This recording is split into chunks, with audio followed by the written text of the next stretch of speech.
Secretary of State Rex Tillerson is on the ground in Russia to try to convince the country to rethink its support for Syria's leader, Bashar Assad.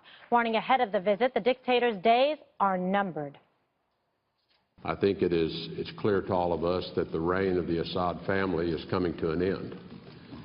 But the question of how that ends and the transition itself could be very important, in our view, to the durability, the stability inside of a unified Syria, and its stability and durability of the outcome going forward. In an interview with Fox Business's Maria Bartiromo, President Trump explained that their Syria strategy hasn't wavered.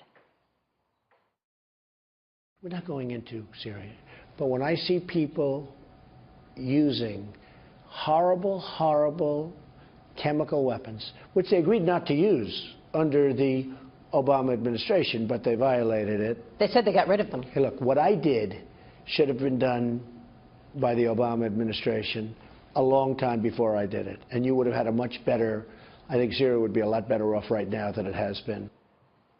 Okay, so strong statements by both the President of the United States, Eric, and the Secretary of State, Tillerson. I get good news and bad news. Okay. First, the good news? Probably the good news. Good news is, number one, the deconfliction line continues to operate according to General Mattis. I believe he said it was still ongoing. He didn't want to get specifics, which means if there's any sort of flights going across Syria by either the U.S. or the Russians, we will call each other and give each other a heads up. The other good news is General Mattis today was amazingly calm and measured. He was fantastic. That's the guy you want talking about your Syria strategy. The other piece of good news is Rex Tillerson in Moscow. That's great. That's also good.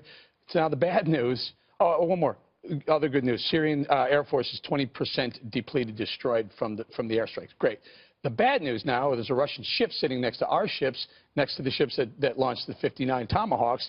And the other one is, when you take a step back and you say, we hit Assad, ask the next question. Who is Assad fighting in Syria in this civil war, right? He's fighting rebels. Who are ISIS more aligned with, the rebels or Assad? And you have to say, if they're not with the rebels, they're more aligned with the rebel interests, right?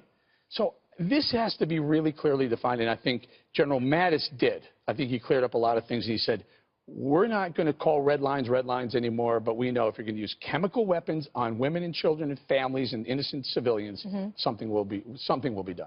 Okay, so Dana, so no more discussion of red lines, but that obviously is kind of clearly delineated in terms of use of chemical weapons will not be tolerated.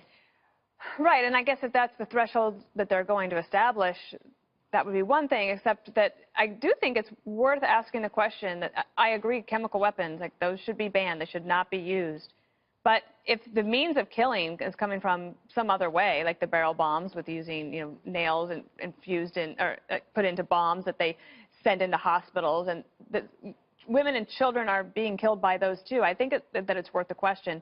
I think a lot of the press questions are ahead of where the policy is right now, and so one of the most important things to do is to try to slow down and urge patience with the press so that the policy can catch up. And I think that the administration that's underway. They've sped up that process just out of necessity. Okay, because you see some of the problems, Dana, from a communications perspective in terms of if the policy isn't ready yet and you have individuals going out trying to articulate it but aren't quite certain exactly what it is. Well, the press will always look for any sort of daylight. And as policies are being developed, of course, there's going to be some daylight. But it looked like to me that they were a little bit more all on the same page today. Especially with Mattis. You agree Mattis did a good job in terms of coming forward? He's amazing. He's amazing. A measured mad dog. I'd follow him. I love it. Absolutely. Okay, so Greg, what do you make of these new developments? More of the same to me. I look at it, it is to me like pro wrestling. You have symbolic gestures and you have choreography, and it's, in a way, in the background, guaranteeing safety for all countries while giving off a sense of authority and risk. It's basically a lot of face-saving posturing that is necessary for world powers to exist. So you don't see, what you see are these actions, but what you don't see is the implicit understanding that nothing going on here is actually personal. The good thing about Tillerson and Rex and Mattis and all these guys, they express an authority that doesn't just benefit us, but it also helps our adversaries. In a good way. Yes. Our adversaries, they need to know their limitations. They were actually relieved when somebody tells them things that they can't do. Right, consequences. Because it actually helps them, because they don't want to die either. And it's actually a relief to them to deal with somebody, a rival like the United States, that says, we're not going to let you do this, we're not going to let you do this. And it's like they go back and they talk amongst themselves and they figure out, well, at least we have something that we can work with. And before, we didn't really know what the red line was. Now we kind of do. It's a level of maturity. These are adults. It's like it's like the adults came home from vacation, and now the kids are back at school, and now they're the ones dealing with all the neighbors' complaints. Right. Because the wayward teenagers were having parties and acting wild. The neighbors, adult neighbors came over, and they're kind of starting up, too. They put the Russian ship next to ours. I mean, man, it's just, this is getting a little, what do they call it, a little chippy. Chippy? Yeah. A little chippy.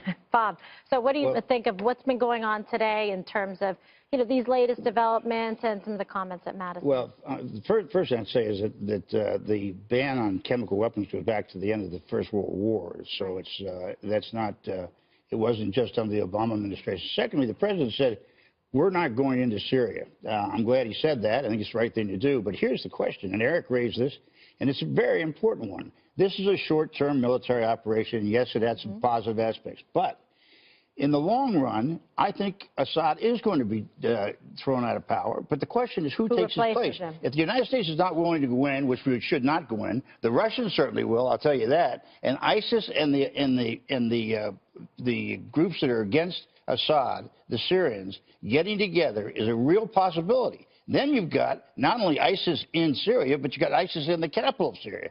So that worries me a lot. And the other thing I have to say, because I can't let this go, because our producer didn't put it in the lineup, but Sean Spicer, the president's secretary today, said that unlike Hitler, Hitler didn't gas his own people, and referring to Assad. Sean, go back and take a hard look at the Second World War where gas was used. Obviously, he made a mistake, Bob. Thank God none of us here make mistakes like that. That's a pretty big mistake. Oh, I admit it's a big mistake, but let's remember how many big mistakes are made at this table. Yeah, you know what? You bring up an interesting question, though. Tillerson today said Russia shouldn't back Assad because when Assad is removed by whomever, not supposed to be us, remember, but when he is removed, Russia will go with him and have no presence in the Middle East. That was Rex Tillerson's comment. I mean, so you do bring up a great point. If Assad's gone, if Russia's not going to take over the day-to-day duties of Syria, who steps in? The leadership back. Remember, we've seen this happen before. With the Muslim Brotherhood stepping into power, et cetera. And all of these problems, though, are the ones that President Obama cited in 2013 for his reason of not actually going ahead and doing it. Well, he said that Congress wouldn't back him up, which I think that he didn't need Congress's backing anyway, as President Trump showed the other night that his legal justification was under Article 2. But I also think the other interesting piece is that Rex Tillerson is on a mission to explain to the Russians that we will not tolerate the fake news propaganda that they are putting forward, which was that the rebels themselves were the ones that dropped the chemical weapons on the Syrian people. And so it is actually kind of interesting to have to go to Russia with that message when we've been having that conversation here ourselves. To talk about like legitimate news being fake news, like, oh, this is actual fake news and it is a problem. And what I understand is that it's not just coming from the propaganda arm, but from high levels in the military on that hotline that we're talking about, that they're repeating it as well. So that's another thing Secretary Tillerson has to do. Think about how crazy this is right now. Even the AP reporting yesterday that the Russians, according to a high-level source, knew that the chemical attack was going to happen prior to the actual chemical attack, and now that has been clearly kind of debunked all day. By Mattis today. But think about the AP. I mean, what's going on here? There's this massive amount of miscommunication going on. Yeah, they've got to tie this down. The good news is Tillerson, this is not a blind date. No. All right, Tillerson knows Russia better than Obama knew Bill Ayers. And the fact is, the previous administration looked at the world through the lens of the faculty lounge. These guys, whether it's Mattis or Tillerson, look at the world through real-world experience. They're dealing with facts, not the faculty, and that's important. And I think that's why you should have a certain level of confidence that there's things going on, again, that we do not see. We see the obvious things, but we don't see what's happening behind. Again, it's like professional wrestling. There's a choreography to all of this. As long as the opposite side acts as expected, then you have Russians who may not act as you would expect, exactly. or the North Koreans. Here, I want to bring Bob in. You know, Tillerson is going to be forced to meet with lower-ranking Russians, kind of as a sign of Putin's displeasure, because it's very. I think that Russia changed its mind. They changed their mind. He's going to meet with one individual that Kerry worked with. That's going to be good, but Putin will not commit to any schedule. We don't know whether or not he's going to meet with him, but they have a prior, existing relationship. So let's see how it develops. But at least this is somebody, Bob, that has experience dealing with Russia and really understands them well. Yeah, and I think, though, that if he understands, well, as Greg says, he's got facts, and you can, go back to Obama all you want. The facts are that there are no answers. You have all the facts in the world, but you have no answers. One of the things that worries me is first of all, the Russians are not going to let Assad fall easily. They're going to fight to the death on him because they need him. Because behind them, who's in line? The Iranians. And the Iranians moving into Damascus would not surprise me at all. And you talk about a threat to the world. That is a threat to the world. Well, and Russia doesn't want to lose its the Democrats just made a great deal with the Iranians. Right? Yeah. Oh, a great deal. And there's also no chemical weapons in Syria. You don't see any launches of nuclear weapons here, do you? Yeah. All right.